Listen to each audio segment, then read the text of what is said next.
Salah satu staf di DPRD Buleleng dinyatakan positif COVID-19.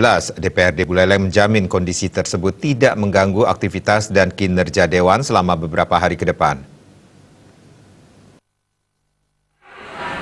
Terkait hal positif salah satu staf di DPRD Buleleng tersebut, Ketua DPRD Buleleng Gede Supriyatna menjamin hal tersebut tidak akan mengganggu kinerja di DPRD Buleleng selama beberapa hari ke depan.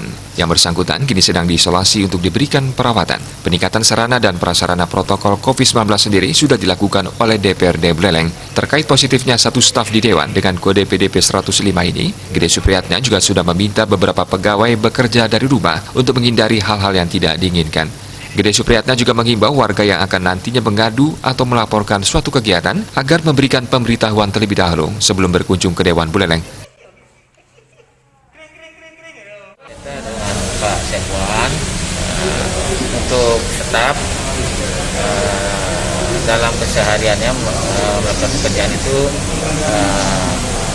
dibatasi dengan melakukan work from home maupun sebagian kerja di kantor.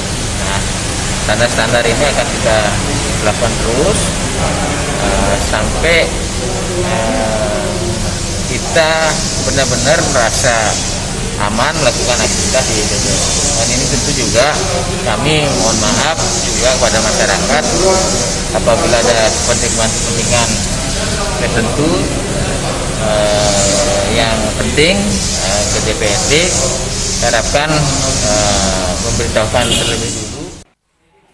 Sebelumnya, pasien asal Kecamatan Buleleng ini disebut tertular dari staf ahli Gubernur Bali yang terkonfirmasi positif lebih dulu dan sempat berkunjung ke DPRD Buleleng. Komang Yuda, Bali TV.